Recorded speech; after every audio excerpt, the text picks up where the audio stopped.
In the silence of my room, shadows dance alone. Memories flicker like old film, stories untold. Hello, everyone, and welcome to this episode on the Nutmegs and Knee Slides podcast. Things just have not been the same since England got knocked out of the World Cup. And to make it worse, France got knocked out too, which means I got it all wrong. Does not feel very good right now. So first of all, I want to give a little bit of an apology that I didn't really get my quarterfinal reaction uploaded, and I'm getting my semi-final reaction uploaded a little bit later. We've had a little bit of trouble here with the internet and uploading and making the videos. So fortunately, we're getting this out a bit late. So I'm going to quickly blitz through my quarterfinal reactions. Spain beat Belgium 2-1. You know, Senna Wommans will feel hard done that he had that mistake, but Courtois said to leave it. Yeah, that's kind of Belgium as of late. France beat Morocco. I mean, no surprises. Congratulations to Bono. He's a great shot stopper. He can do very good in goal, but it's Mbappe, Dembele, Elise. It's France really. They're too good for a lot of teams, but clearly not Spain. England beat Norway 2-1, and Jude Bellingham had it again.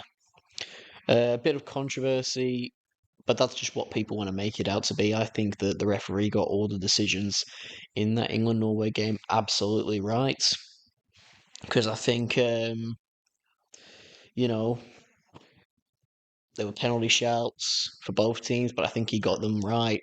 The sky cam, I think people need to grow up. I don't think the ball hit the sky cam at all. I think that's just the way Pickford hit it. I watched the video and I don't think there was any change in trajectory from the sky cam or anything like that. But at the end of the day, I mean, Bellingham's still got a score. It's a hard chance, and he does it. So give him his flowers, Jude. He was our best player in this tournament, I think. In Argentina, Switzerland. I mean, that red card. I mean, what the heck? I don't know. Crazy, crazy stuff. But I don't know. Anyway, Argentina won. I'm very sorry. I don't know why I'm so down. I'm gonna lighten up a bit. I'm gonna lighten up because the World Cup, the final is in a couple of days. The third place playoff is going to be tomorrow, and we're going to have a live watch along for that game, and we're going to have a live watch along for the final as well. So hopefully you can be very excited for that. With that, let's talk semi-finals. So you've got your first semi-final first. You've got France versus Spain. I'm genuinely starting to get a bit proved wrong. I'm eating my own words. My words at the start of this tournament were Spain. You've got you're not going to win a World Cup with Ferran Torres and Oyarzabal and them. You're not going to win a World Cup with them up top for you. And they've done, to be fair, they've done just that. I'm shocked, that Spain have been able to do what they have done. And they ought to be very, very proud of themselves, I think, because it's not easy, having gone this far in the tournament. And I bring it back again to their defensive record. They've gone all the way to a World Cup final and they've only conceded one goal. One goal against Belgium. Honestly, all the big clubs need to they need to go in for De Ketelaere this summer because he has managed to score the only goal past this Spain super team. Like seriously,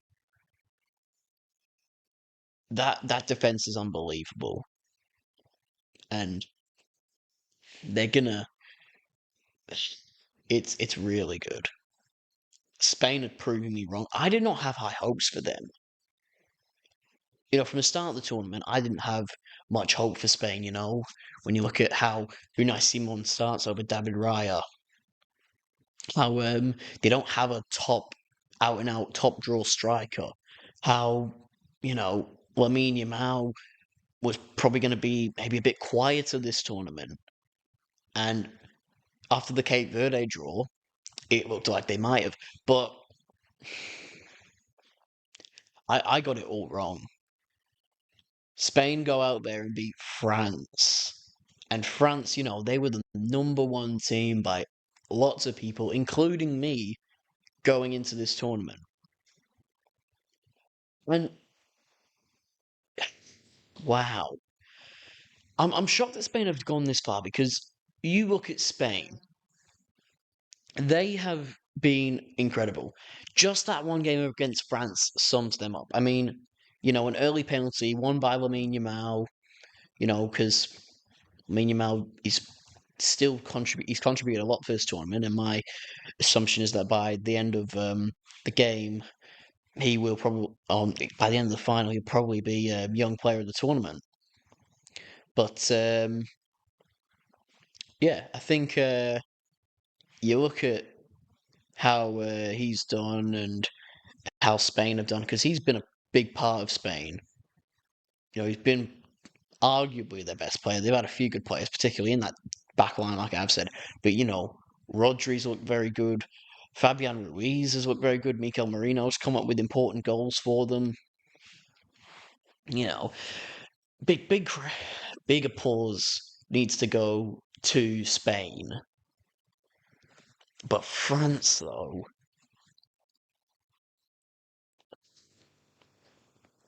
I mean, say what you want about the other teams, having to play against Paraguay, Sweden, Senegal, Iraq. Granted, Norway and Morocco are decent teams, and they are very good, especially in this World Cup. But it almost felt for Spain like this game here against it felt like for France, this game here against Spain was their first big challenge of the tournament. And for a lot of nations, that is the that's where it gets big, when you play against a team, I say it's when you play against one of the nations that have won the World Cup. So in any national tournament, by the way. So that doesn't just go for this. This goes for the Euros and the Copa America as well. When you go against a team like England, Spain, France, Italy, Germany, Argentina, Brazil, and Uruguay, and I also like to throw in there into the mix Portugal and the Netherlands. So those 10 teams, when you play against one of those countries, and especially in a World Cup too, you can throw in the host nations. That is your first big challenge of a tournament, and I think that this was France's first time where they really have what challenged. Granted, obviously, you still have to go to these smaller clubs and these smaller countries, and you still have to play well. But um, yeah, this was their first big challenge. I think it was where the best attack met the best defense. And these games are always exciting because you wonder who's better, who's really got the better team. And there was defense that did prevail. Like look at Spain, look at what look at how well they set up, how all it took was a penalty to go ahead, and then you have Pedro Porro, who is in the defence and he's still making attacking runs forward. So they're not at all Spain trying to sit back. And, Pedro Porro ends up scoring the goal. And France, after that, after they went 2-0 down, it was like they ran out of ideas. You know, like Mbappe was shooting for fun, Doué was shooting for fun, Dembele was shooting for fun. They were all just shooting for the sake of it. You know, they didn't have any purpose in their shots. So, yeah, it's like that was the moment in this tournament where France collapsed. And I don't want to sound biased, I don't want to jinx anything, but like in this third place playoff against England, that is where it's going to be interesting to see. It's going to be very interesting to see whether or not what happened in that Spain match had a bit of impact on them, because like they were challenged not only physically and technically on the pitch, but also mentally. How what happens to them when they go 2 goals down? Like they just fall to pieces. Because let's be real, France and how good they've looked. I brought up before their clean sheet record, which is very good too. Because I mean, aside from a goal conceded against Senegal, they kept a clean sheet against Iraq. I think they didn't quite keep a clean sheet against Norway. I believe they did concede one, but they kept a clean sheet against Sweden. They kept a clean sheet against Paraguay, a clean sheet against Morocco. So, like, that strong mentality, you've gone 2-0 down again, and you need your attackers, who have been your best players in this tournament, to step up, and they didn't. So France are now going out of the tournament, and arguably, rightly so, because when you go, Spain did what they needed to do. They went 2 up, and they stayed strong, and France collapsed. France went 2-0 behind, which they hadn't done in the whole tournament, and they didn't know what to do because they hadn't been put in that situation yet. And that's almost why, no team ever wants to go 2-0 down in a game, let alone in a World Cup semi-final. But, like, you need to play games against hard teams. And if not, you need to, against those easier teams, you need to play not a weaker squad, but like, take France, for example, because you've got Mbappe, Dembele, and all that, give, players who don't necessarily start, give Desiree Doué a game. Give Luka Dean started a fair few in this World Cup. Give Theo Hernandez a game. Saliba is starting a fair bit. Give Jules Koundé a game at centre back. In the midfield, Rabiot's there. Start Seko Kone. I know he's starting a fair bit, but start him. And just give your players a challenge. Take it in turns, and just so they know what to do when they experience going behind, when they experience that they failed to keep a goal out. If this makes sense, it's confusing, it's a bit complicated, but what it does to the player's mentality is it prepares them for when they do, because it's much, much better to, like, when teams are not playing very good football, but they're still managing to win. It's better to have an awful game and still get the 3 points than have an awful game and lose, because you played awful, but it's bought you time to realize what you've done wrong and how to fix it, because you have just got yourself the 3 points that you could get. Same here. It's better to go behind in a group game than and like concede. You don't necessarily have to go behind. You just need to concede a few goals so that your players and your defense can know, okay, we've done this wrong. We need to not do this. The forwards need to learn, how do we respond to this? What do we do next? And yeah, I think that's where France mentally, because after they go to behind, they just lose their heads. They don't know what to do. And that's why they've been beaten. Have you ever want to be famous in the football world? We can't guarantee that, but we can guarantee you a chance to come on the Nutmegs and Knee Slads podcast as a guest, as a contestant for one of our many little mini games that we're going to host soon, or if you've got any ideas for what you want to see on the Nutmegs and Knee Size podcast, let us know. Leave a comment down below, or if you'd like, you can email us at nutmegskneesides@gmail.com for more information. Now, back to the show. So yeah, big congratulations to Spain. You know, they go forward, they go 1 or 2 goals up, and they don't sit back. Unlike a certain team. I'm talking about England. I mean, that whole game, England Argentina is a very heated game, as always. They've got the history between, like, from the hand of God to Beckham Simeone to the Falkland Wars. Yeah, I mean, it was always going to be a heated game.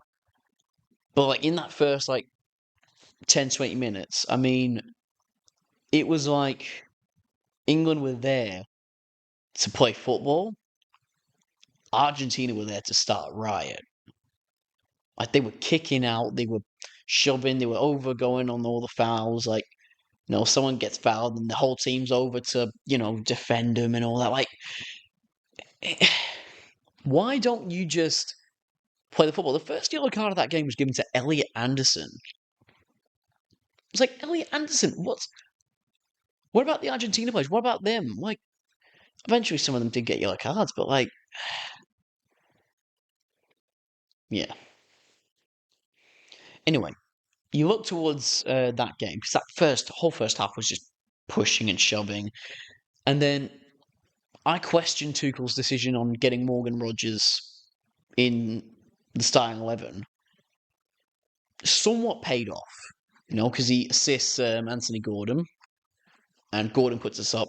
When that goal went in, everyone in my house was just up, happy. England's 1-0 up in a World Cup semi-final. And, like, from there, Jordan Pickford made some good saves. I think good saves. England's number one for the last while for a reason. But I mean, just Thomas Tuchel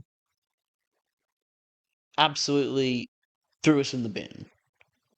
He did. He absolutely threw us in the actual rubbish bin. His tactics binned, his team sheets binned. He subbed off all his attacking players, put on defensive ones, 5-4-1, and just tried to get us to see out the game. Like, why would you not want us to keep going? Why would you not want us to maybe get another goal? Why would you maybe not want us to try and, put the ball in their half, keep it away from our goal? And, they kept Argentina out for a while, as you should do when you've literally got 5-4-1, and that one up the top is Harry Kane, who's in the six half the time, because he's not got the legs to get up. Here's the thing. I said this in the video I wasn't able to get out, but I did record this. My whole method of keeping Lionel Messi out of this game, because let's be real, Argentina have been a one-man team this whole tournament. Messi's been phenomenal. He's been amazing, especially for a 39-year-old, But aside from him, Argentina haven't had much good players. And if you think they do now, they definitely didn't before the semi-final.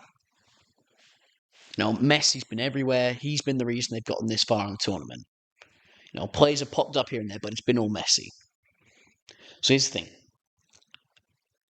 How do you take out Lionel Messi?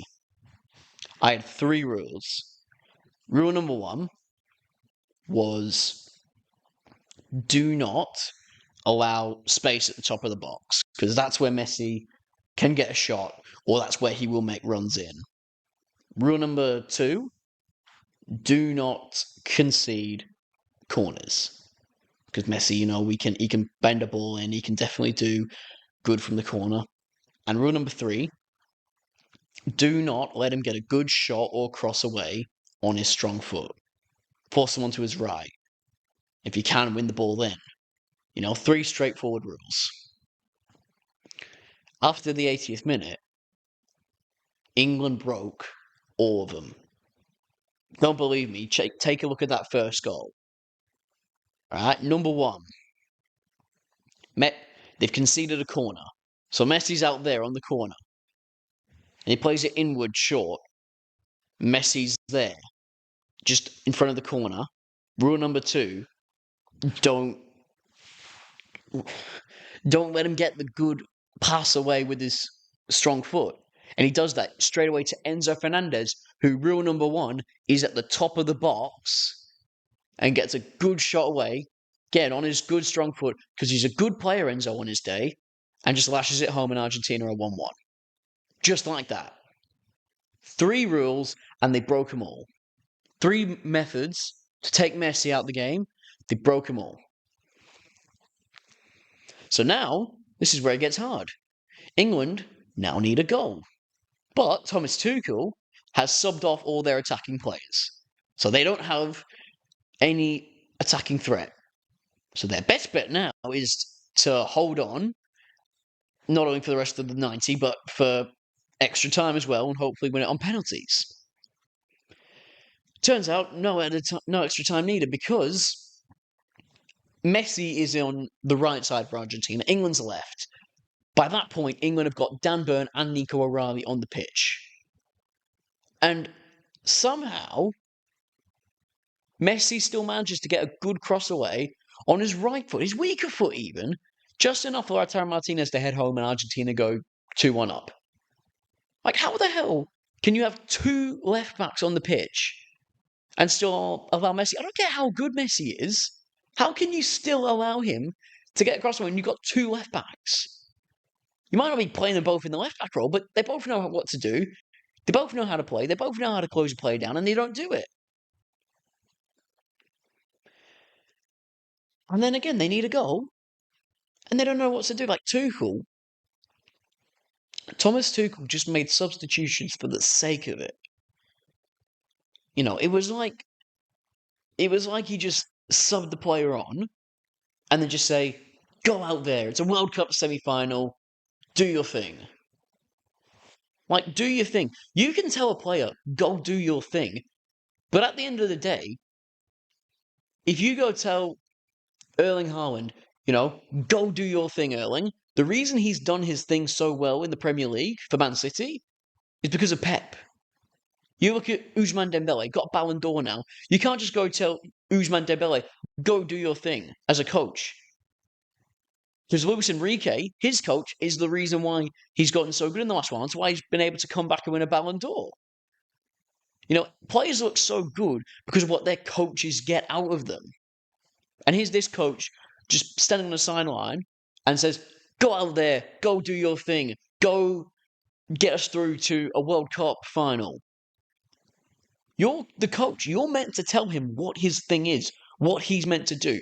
What does he do if this happens? What does he do if that happens? What do they do if they score? What do they do if they concede? You're meant to tell him that, Tuchel. He's not meant to figure it out on his own, let alone when it's a young player like Nico O'Reilly who's at his first World Cup. Dan Burns at his first World Cup. Eze's at his first World Cup. All these players at their first World Cup. Some of them their first international tournament for England. And you're just saying, go out there. Love you. You're amazing. You can do this. What do you want them to do? You just subbed on a bunch of random players with no intent, no tactical ideas, no nothing. And then you've ended up getting knocked out. So yeah, the final 2 things I want to touch on. I want to get this out of the way quickly. There was a bit of controversy, too, about whether or not Messi's foot was offside in the build-up to Enzo's goal. And when I saw the freeze frame, I'm like, no, that's not offside. It looks like he is on. It looks like it's all fair. It looks like it's all good. But they didn't show the semi-auto VAR. Like, as close as it looked, I could tell it was onside. But they didn't want to show it.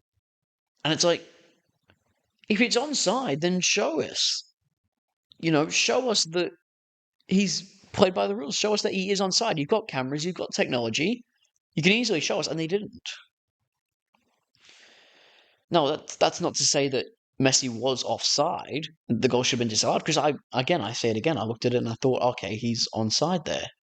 But like, if he's onside, then why don't you show us? Why don't you show us that he's onside? Why don't you show us that he's played by the rules? We don't know. But think that in this tournament, we've seen a fair few things go Messi and Argentina's way. Like, we've seen that red card against Switzerland. We've seen the refereeing and all the decisions in the Egypt game. We've now somewhat seen this too in the game against England.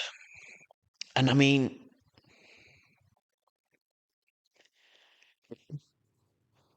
if Argentina win this World Cup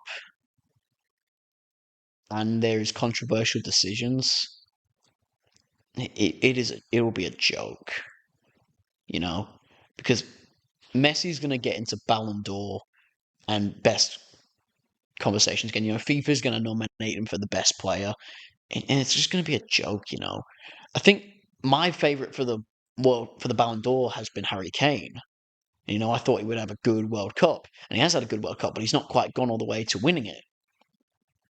And obviously, for Ballon d'Or conversations, you have to wait until the end of a World Cup or a European Championship to see how that affects the situation. But I don't know who's going to win it now. But there's going to be people calling for Messi to win it because of this World Cup, and I'm like, if Messi wins the Ballon d'Or or the FIFA Best Player, like it's a genuine joke how far everything's fallen. And we will definitely then know for sure if it does. If it's rigged for Messi. Like, I hope he doesn't win it because I don't think he deserves any Ballon d'Or. I don't think he deserves any FIFA Best Player because he's been playing in the MLS for the last while. He's been doing it at somewhat of an average rate. I mean, you know, yeah, he's Messi, but he's 2026 Messi. He's not 2015 Messi. He's not 2019 Messi. He's not 2011 Messi, 2012 Messi. This is 39-year-old Messi, and as good as he is, there's been better players, and like if if anything like that happens, I'm just gonna give up on the Ballon d'Or best, like all of it. But yes, and the other thing I want to touch on now is the World Cup. Now that it's over for England, is Thomas Tuchel gonna get the sack?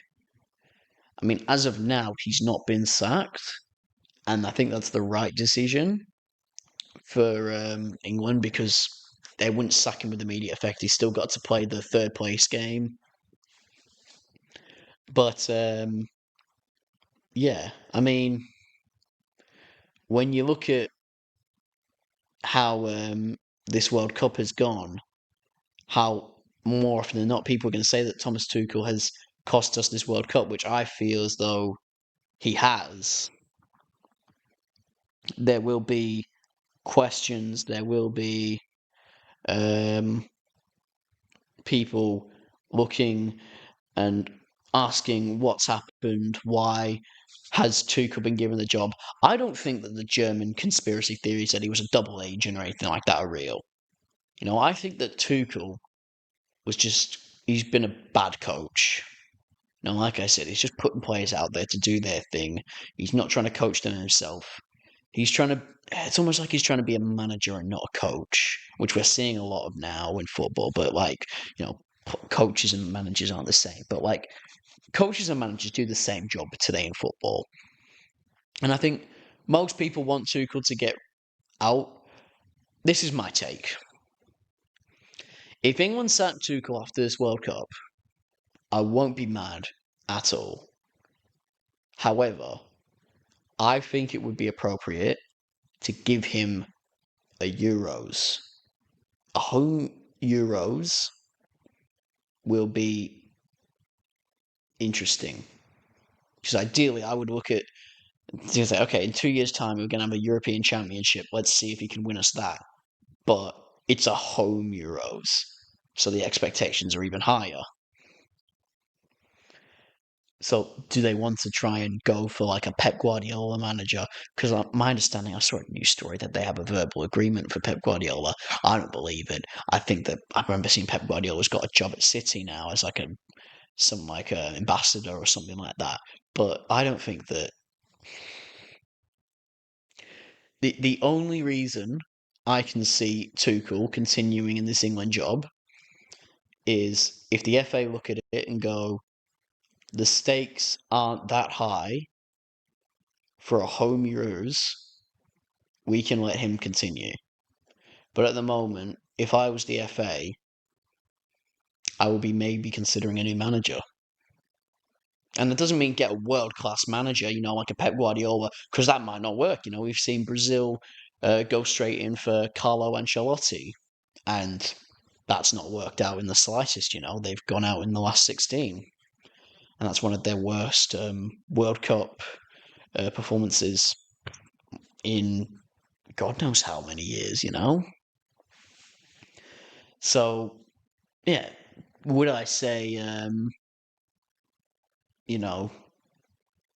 would I say sack Tuchel right now? No. The FA's got to have a good look. They've got a good look because like I always say, when you sack a manager, it's not an easy decision because you can't just not have a manager. You need to have a new manager. You need to have a replacement lined up. You have to have someone managing that team. That's not as much in international football because your teams aren't playing every other week. But at the same time, you have to have a manager ready. You have to have someone that you want to take the job. You have to have someone that you think will be there in 2 years' time when the Euros roll around. But yeah, hopefully in the next 2 or 3 weeks, we'll have an idea on what England wants to do with Thomas Tuchel. So I'm going to leave that episode there. Be sure to tune in for the live watch-alongs of the third place playoff and the final in the next 2 days. And hopefully we'll see you again very soon. In a bit.